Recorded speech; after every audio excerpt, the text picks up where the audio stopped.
Hi friends, this is ఆర్పి. ఈ వీడియోలో రేపటికి నిఫ్టీ, బ్యాంక్ నిఫ్టీ లెవెల్స్, దాంతోపాటుగా కొన్ని స్టాక్స్కి మనం టెక్నికల్ లెవెల్స్ చూద్దాం. ఈరోజు నిఫ్టీ భారీ నష్టాల్లో క్లోజ్ అయింది, 320 పాయింట్స్ మైనస్లో. బ్యాంక్ నిఫ్టీ కూడా నిన్న ఏదైతే గెయిన్ అయిందో ఆ గెయిన్ మొత్తం ఈరోజే పోయింది. సో 780 పాయింట్స్ మైనస్లో క్లోజ్ అయింది. నిన్న బ్యాంక్ నిఫ్టీ స్ట్రాంగ్ ర్యాలీ చూసాం, అది మొత్తం ఈరోజు మళ్ళీ వాష్అవుట్ అయిపోయింది. అట్లనే సెన్సెక్స్ కూడా భారీ నష్టాల్లోనే క్లోజ్ అయింది. So more than 1000 points, 1235 points మైనస్లో క్లోజ్ అయింది. ఇంకొకటి ఇండియా విక్స్ బాగా పెరిగింది, ఇప్పుడు 17.06 దగ్గర ఉంది. సో వోలటాలిటీ కొంచెం ఎక్కువ ఉంది. ఇంకోటి ఈరోజు మార్కెట్లో మనం గమనిస్తే ఇంట్రాడే వోలటాలిటీ కూడా ఉంది, ఎందుకంటే ఒక దశలో మళ్ళీ రికవర్ అయింది. Morning market opening positive open అయిన తర్వాత కొంత డ్రాప్ అయ్యి కొంత రికవరీ అయింది. రికవరీ అయిన తర్వాత మళ్ళీ అగైన్ ఫాల్ స్టార్ట్ అయింది. బట్ ఎండింగ్ వచ్చేసరికి డే లో దగ్గర క్లోజ్ అయింది. ఇది మనకి ఇంకా బేరిష్నెస్కి ఒక సంకేతం లాగా తీసుకోవచ్చు. సెక్టోరియల్గా చూస్తే ఆల్ సెక్టార్స్ నెగిటివ్ అండి, ఒక్క సెక్టార్ కూడా మనకి పాజిటివ్గా క్లోజ్ కాలేదు. ఈ సెక్టోరియల్ ఇండస్ట్రీస్ ఇవన్నీ కూడా, ఇందులో ఏ సెక్టార్ చూసినా కానీ ఒక్కటి కూడా మనకి పాజిటివ్గా క్లోజ్ కాలేదు. మ్యాక్సిమం నష్టపోయింది నిఫ్టీ రియాలిటీ, ఇది బాగా డౌన్ అయింది. దాదాపుగా 4% కన్నా ఎక్కువనే మైనస్లో క్లోజ్ అయింది. చాలా తక్కువ నష్టాల్లో క్లోజ్ అయిన సెక్టర్ అంటే నిఫ్టీ ఎఫ్ఎంసీజీ మాత్రం నష్టాల్లోనే క్లోజ్ అయింది, కానీ కంపారిటివ్లీ అన్ని ఇండస్ట్రీస్తో అది మాత్రం కొంత తక్కువ నష్టాల్లో క్లోజ్ అయిందని చెప్పొచ్చు. మనం నిఫ్టీ 50 స్టాక్స్లో చూస్తే మ్యాక్సిమం స్టాక్స్ మనకి నష్టాల్లోనే క్లోజ్ అయ్యాయి. ఇవన్నీ కూడా నష్టాల్లోనే ఉన్నాయి. ట్రెండ్ బాగా డౌన్ అయింది, మోర్ దెన్ 5.8% ట్రెండ్లో డౌన్ఫాల్ చూసాం. Adani port, NTPC, ICICI bank, SBI, Reliance ఇవన్నీ కూడా మైనస్లోనే క్లోజ్ అయ్యాయి. పాజిటివ్గా క్లోజ్ అయిన స్టాక్స్లో ఒకటి టాటా కన్స్యూమర్ ప్రొడక్ట్స్ పాజిటివ్గా క్లోజ్ అయింది. ఓవరాల్గా మార్కెట్ అంతా నెగిటివ్ ఉన్నా కానీ టాటా కన్స్యూమర్ మాత్రం పాజిటివ్ క్లోజ్ అయింది. అండ్ అపోలో హాస్పిటల్, ఇంకొకటి BPCL, JSW steel, Britannia, HCL tech, Shriram finance, JSW ఇవన్నీ కూడా కొంత పాజిటివ్గా క్లోజ్ అయ్యి. మనం ఈరోజు ఇందులో నుంచి ఒక స్టాక్కి టెక్నికల్ లెవెల్స్ చూద్దాం. మోస్ట్లీ బీపీసీఎల్ కొంచెం చూద్దాం, మనకి లెవెల్స్ ఎలా ఉన్నాయి, దీంట్లో ఇంకా ఫర్దర్గా అప్ మూమెంట్ ఉందా, లేకపోతే ఇది కూడా మళ్ళీ ఫర్దర్గా డౌన్ అయ్యే ఛాన్స్ ఉందా, ఇది ఒకటి చూద్దాం. ఇంకా మిగిలిన స్టాక్స్ కూడా ఈరోజు టెక్నికల్గా లెవెల్స్ చూసుకుందాం. అది ఇప్పుడు నిఫ్టీకి మనం లెవెల్స్ చూస్తే ఆల్మోస్ట్ అన్ని లెవెల్స్ బ్రేక్ అయింది. ఒకే ఒక ఇంపార్టెంట్ లెవెల్ దగ్గర క్లోజ్ అయింది ఈరోజు. మనం నిన్న అనుకున్న లెవెల్ రెసిస్టెన్స్ దగ్గర స్ట్రాంగ్ రెసిస్టెన్సే కనిపించింది, అక్కడి నుంచే ఫాల్ స్టార్ట్ అయింది. అండ్ ఇంట్రాడేలో మళ్ళీ ఒకసారి ఆ లెవెల్ టెస్ట్ చేసి మళ్ళీ ఫాల్ అయింది అక్కడి నుంచి. సో డే లో దగ్గర మన సపోర్ట్ లెవెల్ దగ్గర క్లోజ్ అయింది 23,029 or 30 మన సపోర్ట్ లెవెల్. బట్ క్లోజింగ్ వచ్చేసరికి 29,024. ఒక దశలో 23,000ని కూడా బ్రేక్ చేసి కిందకి వెళ్ళిపోయింది, కాకపోతే క్లోజింగ్ కొంచెం పైన క్లోజ్ అయింది. సో ఇంకొకటి ఈ ట్రెండ్ లైన్ ఏదైతే ఉందో, మనం గతంలో 2-3 సార్లు ఈ ట్రెండ్ లైన్కి ఇక్కడ సపోర్ట్ తీసుకుంది అనుకున్నాం, కానీ దాన్ని బ్రేక్ చేసి కింద క్లోజ్ అయింది. బెర్త్ బాగా వీక్ ఉంది, ఫర్దర్గా కూడా డౌన్ అయ్యే అవకాశాలే ఎక్కువ కనపడుతున్నాయి. ఇప్పుడు మన షార్ట్ పొజిషన్స్ని కంటిన్యూ చేసుకోవచ్చు, ఎందుకంటే మనం ఆల్రెడీ నిఫ్టీలో షార్ట్ ఉంటే దాన్ని కంటిన్యూ చేయొచ్చు. 22,450 వరకు కంటిన్యూ చేసుకోవచ్చు. అక్కడి వరకు మనకి పెద్దగా సపోర్ట్ లేదు. 23,000 బ్రేక్ అయితే మాత్రం నెక్స్ట్ 500 పాయింట్స్ ఫ్రీ ఫాల్ లాగా ఉండొచ్చు నిఫ్టీలో, అది మనం కాషియస్గా ఉండాలి. అండ్ హైయర్ లెవెల్లోకి వస్తే మళ్ళీ మనకి సెల్లింగ్ ప్రెషర్ వచ్చే అవకాశాలు ఎక్కువ కనపడుతున్నాయి. ఇప్పుడు ఇమీడియట్ రెసిస్టెన్స్ 23,214, తర్వాత 23,380. సో రెండు లెవెల్స్ కూడా స్ట్రాంగ్ రెసిస్టెన్సే, మనకి షార్టింగ్ ఆపర్చునిటీనే రావచ్చు ఆ లెవెల్స్కి వస్తే. మన కీ లెవెల్లో ఎలాంటి మార్పు లేదు, 23,580. ఆ కీ లెవెల్ బ్రేక్ అయి పైకి వెళ్తేనే మనం ఒక పాజిటివ్ బయాస్తోని ట్రేడ్ చేయొచ్చు. సో సిగ్నిఫికెన్స్ ఏంటి అంటే మన కీ లెవెల్కి, మన క్యాలిక్యులేషన్ ప్రకారం కూడా కీ లెవెల్ అక్కడే ఉంది. And more over 20-day exponential moving average కూడా ఆల్మోస్ట్ ఒక 30-40 పాయింట్స్ ప్లస్ ఆర్ మైనస్లో ఉంది. కాబట్టి ఆ లెవెల్ మనకి స్ట్రాంగ్ రెసిస్టెన్స్ లాగా ఉంటుంది. సో ఓవరాల్గా వీక్నెస్ ఉంది, సెల్ అండ్ ర్యాలీ మోడ్లోనే ఉండొచ్చు. నెక్స్ట్ మనం బ్యాంక్ నిఫ్టీ లెవెల్స్ చూద్దాం. సో ఇది bank Nifty daily candle stick chart. ఒకటి మనకి చాలా ఇంపార్టెంట్ లెవెల్ని కూడా ఈరోజు బ్రేక్ చేసింది. సో 48,632, 48,570 దగ్గర క్లోజ్ అయింది. మనం నిన్న అనుకున్న రెసిస్టెన్స్ లెవెల్ 49,462, ఈరోజు అదే హై ఆల్మోస్ట్. అక్కడి నుంచే ఫాల్ స్టార్ట్ అయింది. సో అక్కడి నుంచి ఫాల్ అయిన తర్వాత మనం సపోర్ట్ అనుకున్నాం 48,632, బట్ క్లోజింగ్ వచ్చేసరికి దానికన్నా కూడా కిందనే క్లోజ్ అయింది. సో ఇది ఫర్దర్గా వీక్ కావచ్చు. సో ఇప్పుడు ఈ లెవెల్కి పెద్దగా ఇంపార్టెంట్ లేదు మనకి, ఇట్ మేబీ టెస్ట్ 48,000 48,040 ఆ లెవెల్స్ని టెస్ట్ చేయొచ్చు. ఇన్ కేస్ ఇది కూడా బ్రేక్ అయితే మాత్రం ఫ్రీ ఫాల్ ఉంటుంది. 47,125 వరకు డౌన్ సైడ్కి రావడానికి ఎక్కువ అవకాశాలు ఉంటాయి. టెక్నికల్గా ఒక చిన్న సపోర్ట్ ఉండొచ్చు 48,500, కానీ దాన్ని కూడా బ్రేక్ చేయటే 47,500, 48,000ని బ్రేక్ చేస్తే 47,500, కాకపోతే మొమెంటం వైజ్గా చూస్తే అది కూడా బ్రేక్ అయి 47,120 ఆర్ 125 లెవెల్స్ని టెస్ట్ చేయొచ్చు. ఏదైనా ర్యాలీ వస్తే సెల్లింగ్ ఆపర్చునిటీ లాగా తీసుకోవచ్చు. అండ్ మోర్ ఓవర్ ఈరోజు pattern bearish engulfing. So bearish engulfing ఒక స్ట్రాంగ్ రెసిస్టెన్స్ పాయింట్ దగ్గర. సో ఇవన్నీ కూడా మనకి బేరిష్నెస్కి ఒక సింబల్స్ లాగా తీసుకోవచ్చు. ఎక్కడైతే మనకి ఒక బేరిష్ ఫార్మేషన్ వస్తుందో అండ్ లొకేషన్ కూడా బేరిష్ ఉందో అప్పుడు ఫర్దర్గా ఫాల్ అయ్యే అవకాశాలే చాలా ఎక్కువ ఉంటాయి. గతంలో కూడా నేను చెప్తున్నాను, మన కీ లెవెల్ కన్నా కింద ఉంటే స్ట్రైట్ అవే మనకి సెల్లింగ్ ఆపర్చునిటీ ఏదైనా ర్యాలీ వస్తే. సో అట్లాంటి ర్యాలీస్ని మనం సెల్లింగ్ ఆపర్చునిటీ లాగా తీసుకోవచ్చు స్ట్రిక్ట్గా స్టాప్ లాస్ పెట్టుకొని. నెక్స్ట్ ఇప్పుడు మనం స్టాక్ ఫ్యూచర్స్ యాక్టివిటీ చూద్దాం.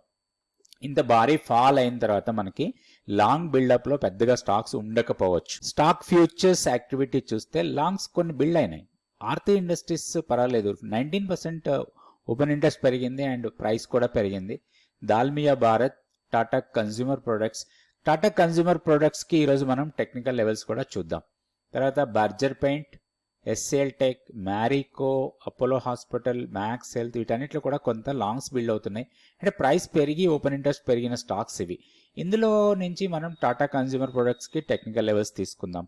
బాగా షార్ట్స్ బిల్డ్ అవుతున్నాయి. డిక్సన్ రిజల్ట్ తర్వాత భారీ ఫాల్, మోర్ దెన్ 14% డౌన్ అయిన స్టాక్ ఇది. తర్వాత ఎంజిఎల్, ఒబెరాయ్ రియాలిటీ కూడా రిజల్ట్ తర్వాత బాగా ఫాల్ అయింది, మోర్ దెన్ 8% డౌన్ అయింది. క్యామ్స్ కూడా డౌన్ అయింది. KEI, India Mart, Jio financial, MCX, Zomato, policy bazaar, Polycab, ఇవన్నిట్లో కూడా బాగా షార్ట్స్ బిల్డ్ అవుతూ ఉన్నాయి. లాంగ్ అన్వైండింగ్ అంటే కొంచెం లాంగ్స్లో ఉన్నాయి, ప్రాఫిట్ బుకింగ్ వచ్చిన స్టాక్స్. ఇందులో Escorts, Canfin homes, KPI technology, LTIM, Ambuja cement, ఇవన్నిట్లో కూడా కొంత ప్రాఫిట్ బుకింగ్ జరుగుతూ ఉంది. వీటిలో మనం లాంగ్ ఎంట్రీస్ కోసం ప్లాన్ చేయొద్దు. సో ఇక్కడ మనం టాటా కన్స్యూమర్ ప్రొడక్ట్స్ తీసుకొని దానికి టెక్నికల్ లెవెల్స్ చూద్దాం. దానికన్నా ముందుగా మీరు కామెంట్స్లో అడిగిన ఒక స్టాక్ ఉంది, దానికి టెక్నికల్ లెవెల్స్ చూద్దాం. అది దీపక్ ఫర్టిలైజర్స్. ఈ చార్ట్ వచ్చి దీపక్ ఫర్టిలైజర్స్, ఇది మీరు అడిగిన స్టాకు. ఇక్కడ కొంచెం కన్సాలిడేట్ అవుతుంది, హెవీ మూమెంటం అయితే కనపట్లేదు. ఈరోజు ఓవరాల్ మార్కెట్ వీక్ ఉన్నా కానీ ఇది లోయర్ లెవెల్లో సపోర్ట్ తీసుకుంది. అండ్ ఇంకొకటి సపోర్ట్ తీసుకున్నా కానీ ఇక్కడ ఈ పాయింట్స్ ఏదవుతున్నారు 1160 నుంచి 1250, ఒక 90 రూపీస్ జోన్, ఇది డేంజర్ జోన్ ఇది. ఎందుకంటే ఈ జోన్లో మనం ఎలాంటి ట్రేడ్ చేయొద్దు. సింపుల్ రీజన్ ఏంటి అంటే ఇది మేక్ ఆర్ బ్రేక్ జోన్ లాగా ఉంటుంది. ఇన్ కేస్ 1160 కన్నా కింద డే క్లోజ్ అయితే ఫాల్ ఉండొచ్చు, డౌన్ సైడ్కి వెళ్ళడానికి ఎక్కువ అవకాశాలు ఉన్నాయి. ఫస్ట్ సపోర్ట్ మనకి ఇక్కడే ఉంది, ఇది కొంచెం సపోర్ట్ లాగా తీసుకోవచ్చు 1077. వన్స్ అది బ్రేక్ అయితే మాత్రం ఫర్దర్గా వీక్ కావచ్చు, ఇక్కడ వరకు రావచ్చు, 970 వరకు కూడా రావడానికి అవకాశం ఉంది. పెద్దగా సపోర్ట్స్ లేవు, మనం టెక్నికల్గా కూడా ఎలాంటి సపోర్ట్ పాయింట్స్ లోయర్ లెవెల్లో కనపట్లేదు. ఒకటి 950 మాత్రం ఒక మంచి ఎంట్రీ పాయింట్ లాగా ఉండొచ్చు లోయర్ లెవెల్కి వస్తే. ఎందుకంటే 950 దగ్గర మనకి 200 డే సింపుల్ మూవింగ్ యావరేజ్ ఉంది అండ్ ప్రీవియస్గా ఒక స్ట్రాంగ్ ర్యాలీ ఇక్కడి నుంచే వెళ్ళింది. సో ఇది మనకి స్ట్రాంగ్ సపోర్ట్ లాగా తీసుకోవడానికి అవకాశం ఉంది. ఇప్పుడున్న సెనారియోలో మనం బ్రేక్అవుట్ లెవెల్స్ కోసమే చూడాలి. ఒకటి డౌన్ సైడ్ బ్రేక్ వస్తే షార్ట్ ఎంట్రీకి ప్లాన్ చేసుకోవచ్చు. 1250ని క్రాస్ చేసి దానికన్నా పైకి వెళ్తేనే దీంట్లో ఒక లాంగ్ ఎంట్రీకి ప్లాన్ చేయొచ్చు. నెక్స్ట్ మనకి అరౌండ్ 1400 ఆర్ 1420 ఈ లెవెల్స్ని టెస్ట్ చేయొచ్చు. సో ఇక్కడ మనం గమనించాల్సింది ఏంటంటే ఈ రెండు లెవెల్సే. సో ఇప్పుడు present situation no trade. So ఇట్లా మనం ఒక స్టాక్ తీసుకొని ప్రాపర్గా అనలైజ్ చేసి దాంట్లో ఎక్కడ ఎంట్రీ తీసుకోవాలి, ఆ ఎంట్రీ పాయింట్ దగ్గరికి వచ్చినప్పుడు క్యాండిల్ స్టిక్ ఫార్మేషన్ ఏంటి, స్ట్రెంగ్త్ ఏంటి, ఇట్లాంటివన్నీ మీరు నేర్చుకోవచ్చు 100 days mentorship programme. So next batch February 5th నుంచి స్టార్ట్ అవుతుంది. ఇంట్రెస్ట్ ఉన్న వాళ్ళు తప్పకుండా జాయిన్ కండి. ఎందుకంటే ఈ ప్రోగ్రామ్ 100 days ఉంటుంది, అంటే దాదాపుగా 4 నెలలు ఉంటుంది. ఈ 4 నెలల్లో మీరు స్టాక్ మార్కెట్కి సంబంధించి A to Z నేర్చుకోవడానికి అవకాశం ఉంది, ఇంక్లూడింగ్ ఫ్యూచర్స్ అండ్ ఆప్షన్స్. చాలా మంది ఆప్షన్స్లో డబ్బులు పోగొట్టుకుంటూ ఉన్నారు. అండ్ మోర్ ఓవర్ ఇప్పుడు ఉన్న సెనారియోలో మార్కెట్ ఫాల్ అవుతూ ఉంటే మనం ఏం చేయాలో మనకు అర్థం కాదు. అయితే ఏ స్టాక్ మన ఇన్వెస్ట్మెంట్ పోర్ట్ఫోలియో ఉన్నా, మన దగ్గర చాలా స్టాక్స్ ఉన్నా, మనం లోయర్ లెవెల్లో కొన్ని బాగా ప్రాఫిట్లో ఉన్నా కానీ ఏదో ఒక స్టాక్ బాగా ఫాల్ అవుతుంటే మనకి భయం వేస్తుంది. సో ఆ స్టాక్ని మనం ఎప్పుడు బయటికి రావాలి, మన ఇన్వెస్ట్మెంట్లో ఉన్న స్టాక్ అయినా సరే ఏదో ఒక టైంలో మనం ఎగ్జిట్ అయిపోయి మళ్ళీ రీఎంట్రీ కోసం ప్లాన్ చేసుకోవచ్చు. ఇట్లాంటి ప్రతి విషయాన్ని కూడా మీరు నేర్చుకోవచ్చు ఈ 100 days మెంటర్షిప్ ప్రోగ్రాంలో. ఇంట్రెస్ట్ ఉన్న వాళ్ళు ఇక్కడున్న వాట్సాప్ నెంబర్ని కాంటాక్ట్ చేయండి. నెక్స్ట్ స్టాక్ వచ్చి టాటా కన్స్యూమర్ ప్రొడక్ట్స్. ఈరోజు ఓపెన్ ఇంట్రెస్ట్ పెరిగి ప్రైస్ పెరిగిన స్టాక్ ఇది, అందుకోసం తీసుకున్నాం. అండ్ ఇంకొకటి ఇక్కడ మనకి టెక్నికల్గా కూడా కొంత సపోర్ట్ కనపడుతుంది. ఒకటి ఏంటంటే దీంట్లో ఒక బ్రేక్అవుట్ ట్రేడ్ కోసం ప్లాన్ చేయాలి. మీరు కొన్ని ప్యాటర్న్స్ వినుంటారు, కప్ అండ్ హ్యాండిల్ అని ఇట్లాంటి. సో ఇక్కడ అదే ప్యాటర్న్ లాగా కనపడుతుంది మనకి. సో ఇది బ్రేక్అవుట్ ఇవ్వచ్చు. వన్స్ 978ని బ్రేక్ చేస్తేనే మనం దీంట్లో లాంగ్ ఎంట్రీకి ప్లాన్ చేయాలి, లేకపోతే చేయొద్దు. ఎందుకంటే ఈ జోన్ ఏదైతే ఉందో 925 నుంచి 955, 960 లెవెల్స్, ఇవన్నీ కూడా క్లస్టర్ ఆఫ్ మూవింగ్ యావరేజ్ ఉన్నాయి. అవన్నీ కొన్ని టెక్నికల్గా సపోర్ట్ పాయింట్స్. అండ్ ఇది మనకి రెసిస్టెన్స్ పాయింట్ 978. వన్స్ 978ని బ్రేక్ చేస్తే మాత్రం దీంట్లో కొంచెం హైయర్ లెవెల్కి వెళ్ళొచ్చు. 1060 అండ్ 1080 లెవెల్ ఏదైతే ఉందో ఇక్కడ మనకు ఒక గ్యాప్ ఏరియా, అది రెసిస్టెన్స్ లాగా పనిచేస్తుంది. అక్కడ వరకు వెళ్ళటానికి అవకాశం ఉండొచ్చు ఈ స్టాక్లో. స్టాక్ని కొంచెం లెవెల్స్ చూసుకొని ట్రేడ్ చేయాలి. ఓన్లీ బ్రేక్అవుట్ ట్రేడ్ కోసమే ప్లాన్ చేయండి. ఇన్ కేస్ 920ని బ్రేక్ చేసి కిందకి వెళ్తే మాత్రం దీంట్లో ఒక షార్టింగ్ ఆపర్చునిటీ, ఇది ఫర్దర్గా వీక్ కావచ్చు, ఫర్దర్గా డౌన్ సైడ్కే వెళ్ళే అవకాశాలు ఉన్నాయి. ప్రీవియస్గా ఒక కన్సాలిడేషన్ జోన్ ఇది 850 నుంచి 830 జోన్ ఇక్కడి వరకు రావచ్చు.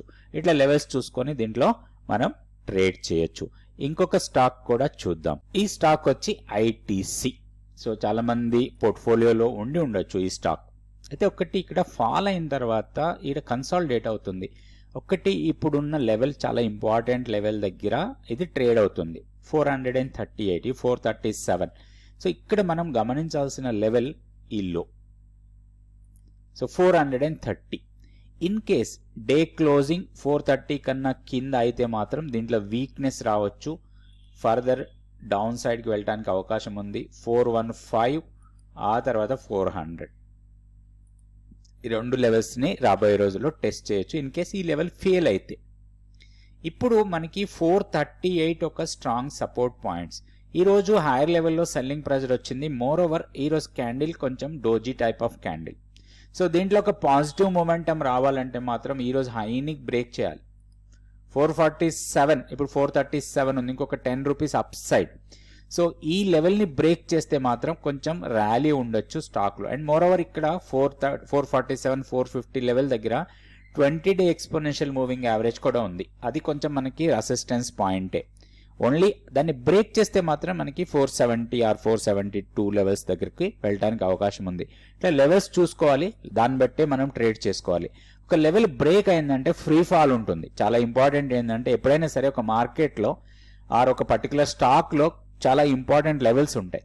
వన్స్ ఆ లెవెల్ బ్రేక్ అయిందంటే మీరు చూడండి ఫాల్ చాలా షార్ప్ ఉంటుంది, స్ట్రాంగ్ ఫాల్ ఉంటుంది, టకటకటక పడిపోతుంది. మనం ఆర్డర్ పెట్టి వెయిట్ చేసేంత టైం కూడా ఉండదు. షార్ప్గా 5%, 6%, 10% కూడా అలా వెళ్ళిపోతుంది. సో అందుకోసం ఆ లెవెల్స్ చాలా ఇంపార్టెంట్. ఆ లెవెల్స్ చూసుకొని మనం ట్రేడ్ చేసుకోవచ్చు. రేపటి వీడియోలో మళ్ళీ కొన్ని స్టాక్స్కి నిఫ్టీ, బ్యాంక్ నిఫ్టీ లెవెల్స్ చూద్దాం. Thank you so much for watching this video.